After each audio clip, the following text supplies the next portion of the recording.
Welcome everybody to Digital for Everyone. Today is a very special episode because we're actually being joined by Chris Granger, who is coming all the way to us from Gothenburg, Sweden. So because of the time difference, I decided to pre-record this and we're sharing it with you now.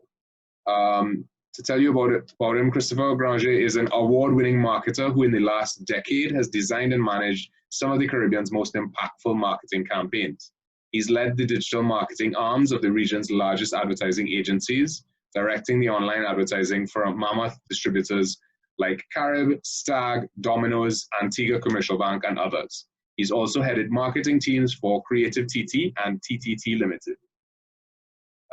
Chris, you have a long resume that I'd love to get into, but I think that gives the general gist of it.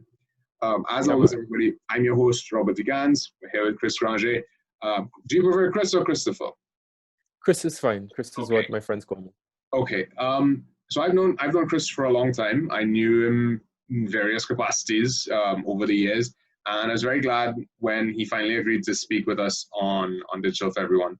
He's going to be talking today about SEO, and I think it's a very valuable topic. A lot of people, especially recently, have come to me and said, well, I can't really advertise, but I want to be found more online. And I try to tell them about SEO, and they mix those things up. So, Chris, I'm just going to hand it over to you.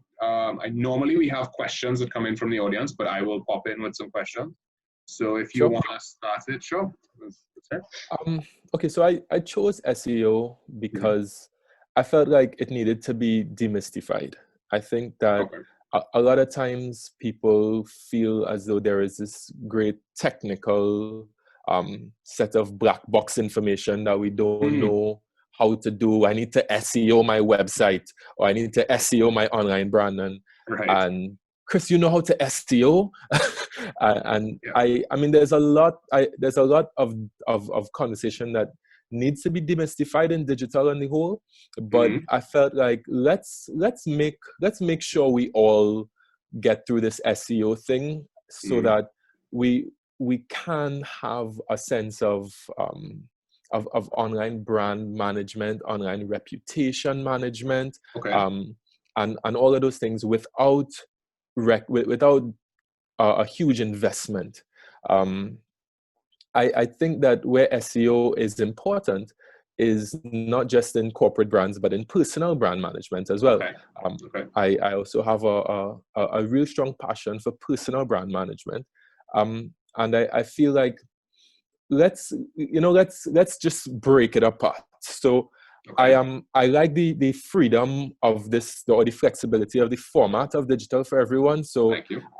I need you to keep me anchored, because I could ramble a little bit. No problem. So let me start with the first thing. I think the biggest thing across from small brands to massive brands, the biggest confusion is the difference between SEO and SEM.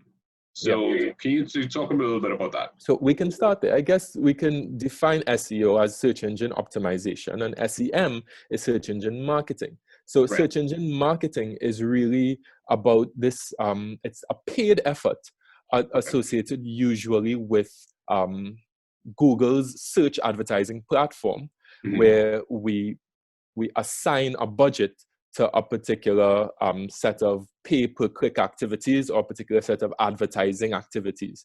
Search engine optimization, the word optimization really means to make something more efficient.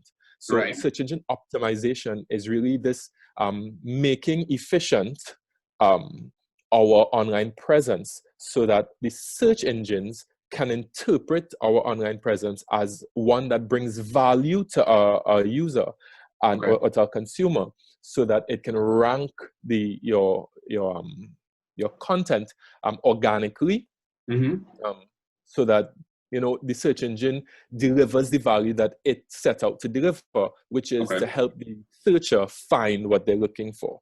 So so when we're thinking about SEM, you would think you search for something and you see the word ad next to it. That is something that has a budget applied to it.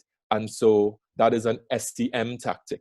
But those organic search results that come up, those are based on SEO tactics. And I have to say SEO tactics because it's very unlikely that a brand or a website that hasn't employed effective SEO tactics will find itself on page one. Okay. So you really need to employ I want to say whether consciously or unconsciously, but I really find it hard to believe that you would unconsciously stumble up on page one. And you just happen to, as a corporate entity. So without getting too much into the nitty-gritty of, say, how a search engine works, how does that, for our viewers, and maybe for me, I suppose, I assume I understand it, but how does that work in terms of, how does it rank a site, whether it's search engine optimized or not? What are the factors that go into that? So the biggest thing that we really need to think of is that marketing is about value exchange. And so Google is trying to ensure that when someone is looking for something that it brings value. So value is you identify value, or value is indicated by a few different things. Is the user spending a lot of time on this website reading the content? Is the user clicking through pages? Did the user are there a number of users getting to this website through other links, other backlinks, other blog content? Are other websites linking to it? Is this website linked to a social media page? Does that social media page have a lot of activity? What are the sentiments on that social media page? Does it have a lot of social proof? Are there people on that social media page? Is there a community associated with this website? So all of those factors I just pointed to are indicators that your website is bringing value to its readers, because it means that people aren't bouncing off. You know that term bounce rate? When someone comes onto our website, they bounce off quickly because the site doesn't give them value. It didn't give them what they were looking for. That is a huge indicator that this site isn't really what most people are looking for. If when they jump on it, they bounce off. So in general, the search engine is looking for indicators of value, and those things are some indicators of value. And as marketers, as people who are responsible for a digital presence, we want to ensure that we tweak those indicators of value in addition to important things like keywords and metadata. And I want to demystify metadata as well, because I don't want to scare people with words that they don't know. But a keyword is as simple as, if a user is searching for sneakers, they're going to type in the word sneakers. That's a typical keyword. If a user is trying to purchase a pair of sneakers, or has the intention or the intent of purchasing a pair of sneakers, they will more likely type in something like Nike Jordan size 12. Something specific, And if your website is filled with keywords that are specific, or that are general, then the search engine is able to match the search intent or the search with the website. So that's the first most basic thing. And that is in your general content. Of course, if you're selling sneakers, you would have the word sneakers on your website. And all the other surrounding things, laces, shoes, and brands specific, like Jordans, Nike, Adidas, and sizes, and all of those things. So it's it might sound like a no-brainer, but if you're selling sneakers, you need to have content on your website that has the word sneakers. It sounds like a no-brainer, but you'd be surprised at how many people just leave out those sort of very basic stuff. And so that needs to be in your content, but it also needs to be in your metadata, because the website, Google, it uses something called crawlers, and crawlers go through the website sitemap. They go through the different parts of the website, and they check for this information, not just in your content, but in your website's title tag, and in your website's description, and in the names of the photos on your website, which is something that, even I love to talk about metadata on Facebook, because as we upload and this is a slightly different conversation, but it's all optimization nonetheless. If you're uploading photos on Facebook, a lot of organizations forget or neglect to name their photos or put descriptions on their photos. So ignoring the value of a search engine using words to find things. So if you upload a photo and Robert De Gannes is in that photo, the search engine isn't necessarily going to know Robert De Gannes is in that photo if you don't put his name in the description. Fair enough. Totally there yet in AI. But so we want to ensure that as on your website, as you upload photos, you describe those photos effectively. The photo is named IMG 6005. Right. That's so it's not about just DSC 1000 to 2000. Okay. So naming the content is key, and that's part of the metadata. You said. Yeah. Using your keywords, so your brand specific keywords, your category specific keywords. And when we say using, we mean using that on the site so that these crawlers can estimate that they will, because the crawler is not a human. It's just taking a collection of keywords and saying, okay, well, this site uses a lot of things that reference sneakers. We're going to assume that it's a sneaker site. And therefore, if you're looking for sneakers, we'll show it. And there are tools that can help the marketer to identify which keywords make sense. I like to, even before we jump into digital tools, I like to just think about a framework that I use. What are some of the brand terms? So if your brand is Robert De Gannes, then maybe people might type in, and they're looking for you, they might type in Robert De Gannes. They may spell it in varying ways. They may call you Bob. They may call you Rob. They might write Robert De Gannes with a space between D and Gannes. They might write it without a space. So they may be looking for a number of varying ways to find a brand that they're recognizing. Massey, for example, people may type in Massey stores. They may type in Massey. They may type in high-low. The number of different ways that people refer to the brand if they're familiar with the brand, right? But so it's not just the exact spelling. You have to think about, what's the most common misspelled version of my sorry, threw down something there. But what's the most common misspellings or closest spellings and stuff like that? Yeah, you have to always think about the user. You have to always empathize with the user. So we start off with thinking about the user who is familiar with your brand, who is searching for your brand. But maybe there might be a user who is not familiar with your brand, but who is searching for a product that your brand offers. So then there are those types of keywords that they may be looking for. So they might be looking for digital advice, marketing consultation, marketing practitioner, or in the case of Massey, they might be looking for peas. Or things that they sell. Yeah. Yes.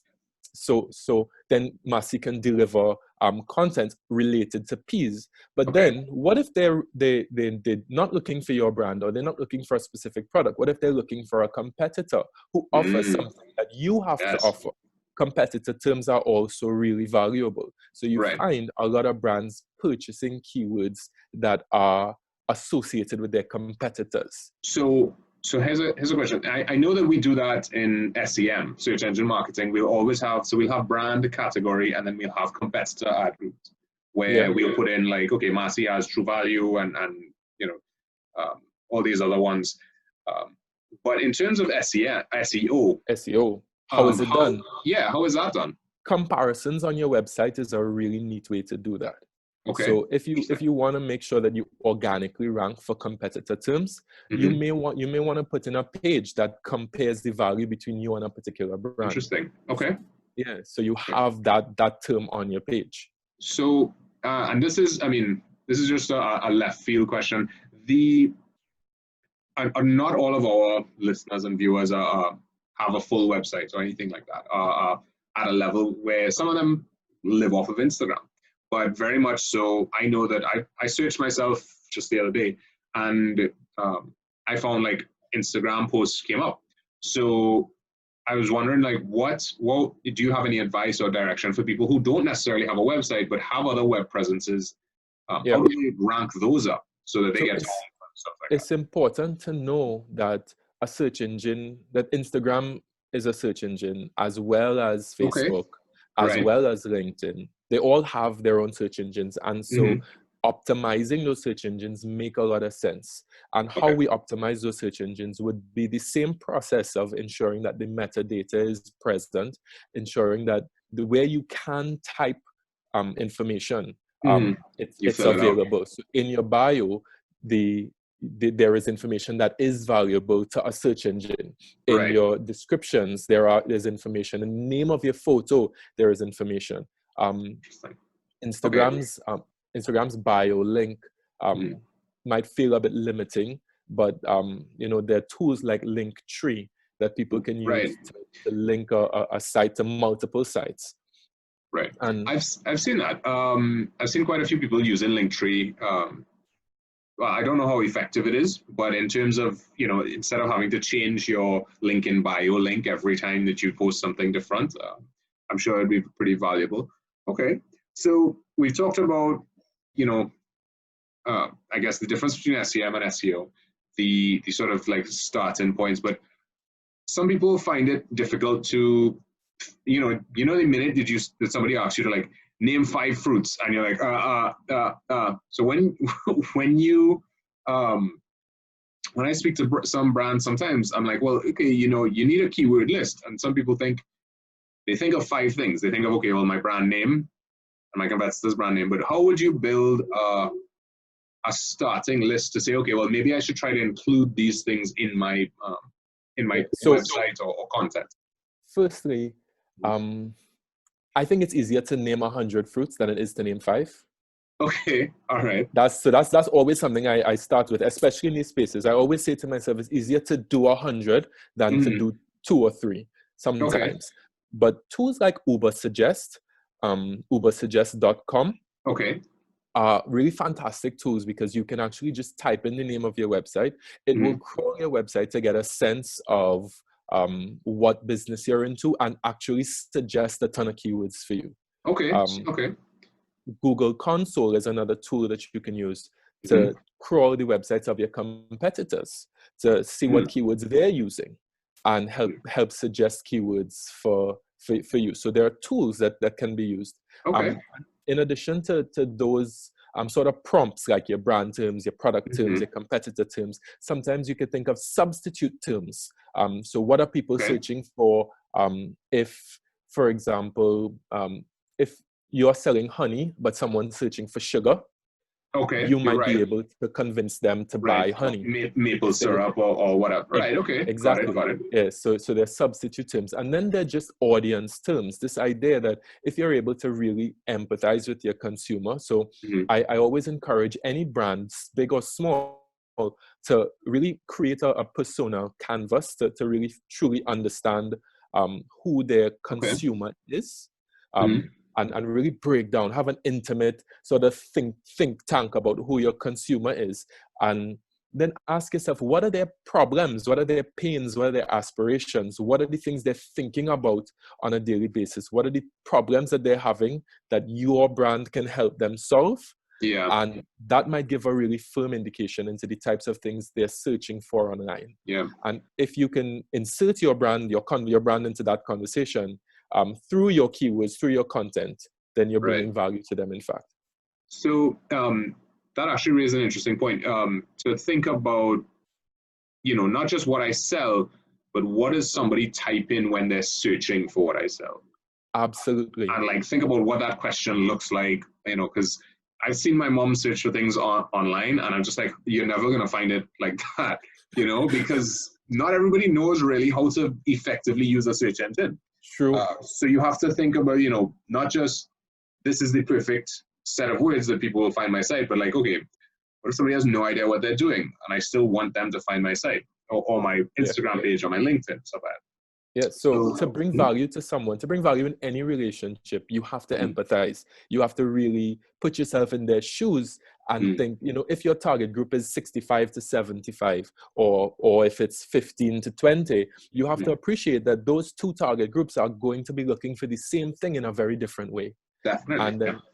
And then they may have a different mindset. They may really be at a different purchase point. They might be searching for just ideas, or someone might have their credit card in their hand, ready to purchase something specific. And we really have to be able to understand who we're marketing to, which I think is 60% of marketing.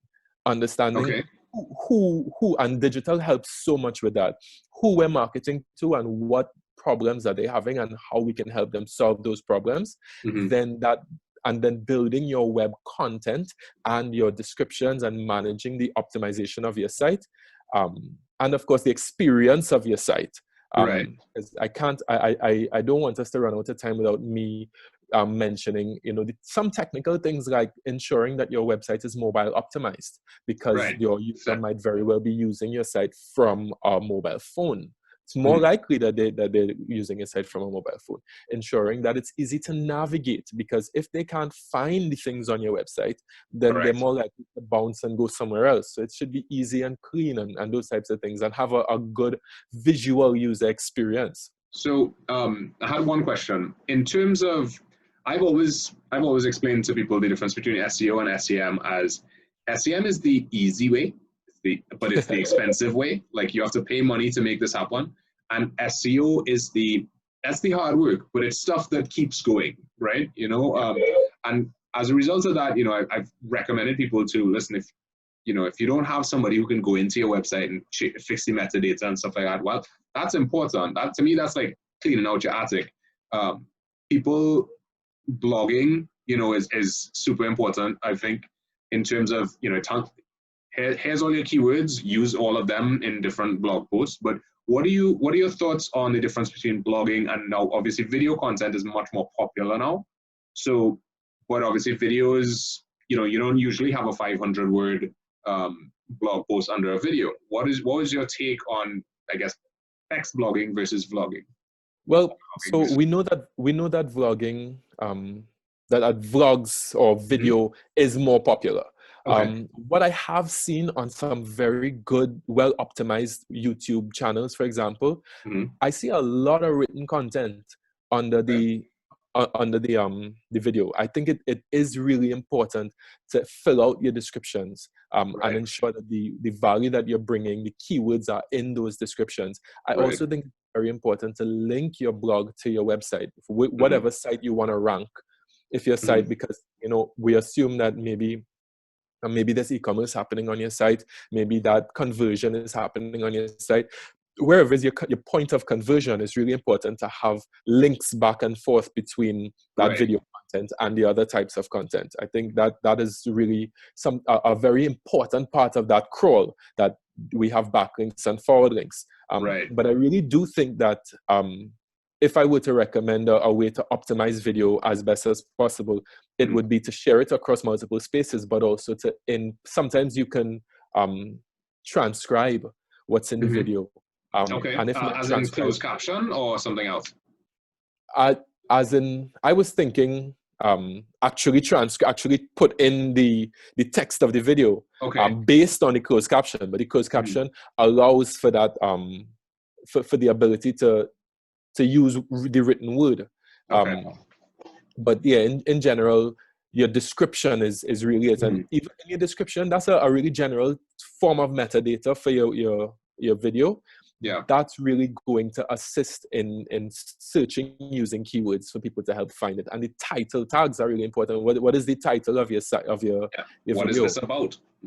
Exactly. Those are really what's going to help. I've always been I've given this particular brand, I don't think this is the forum for me to name the brand.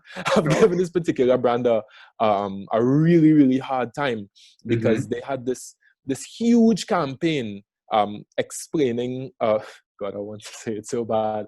They had this huge campaign explaining the pros and cons of a particular tool.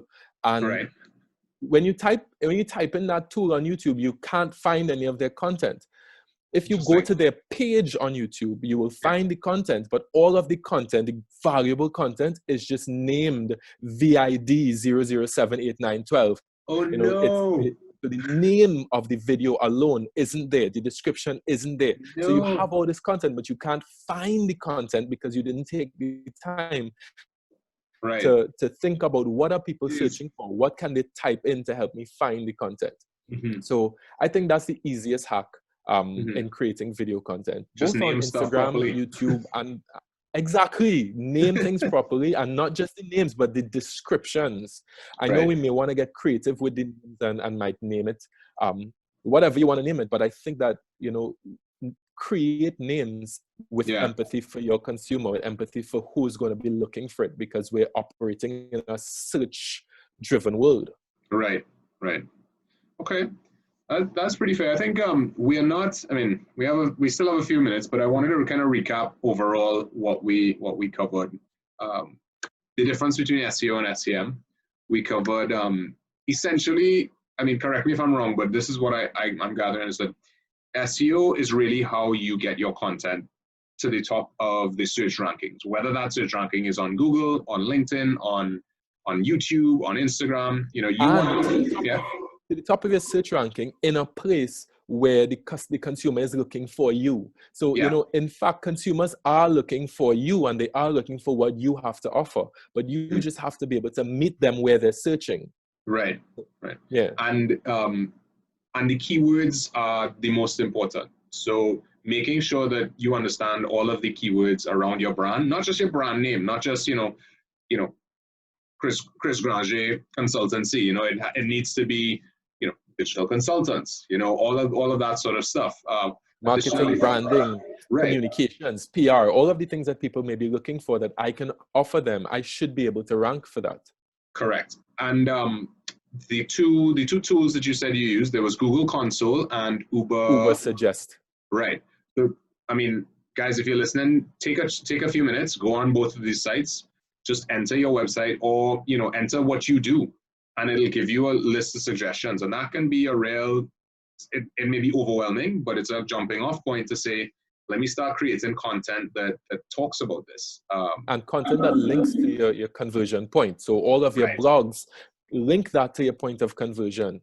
Right. So backlinks, as what you had mentioned, just to clarify for people, is content that links back to your website. So if you go on, let's say, TriniTuner, really popular local site, and in the forum that's discussing maybe digital marketing, I post something like, hey guys, check out my my live.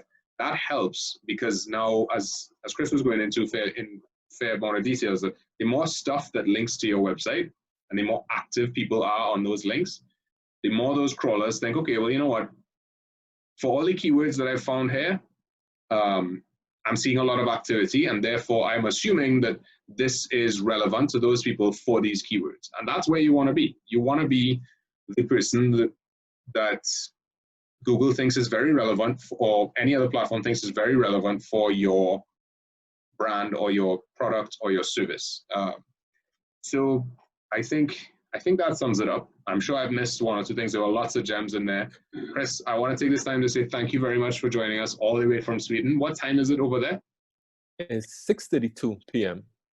PM. Okay, wow. It's very bright outside. I thought it was really in the morning. Okay, well, it's 12:32 over here. But thank you again for coming on and sharing your knowledge with us. And thanks for inviting me. I really appreciate being here. And guys, if you're seeing this and you want to comment on it and ask us some questions, I'm sure Chris or I myself will be happy to answer them. So until the next time, thank you very much, Chris. All right, everyone. Later.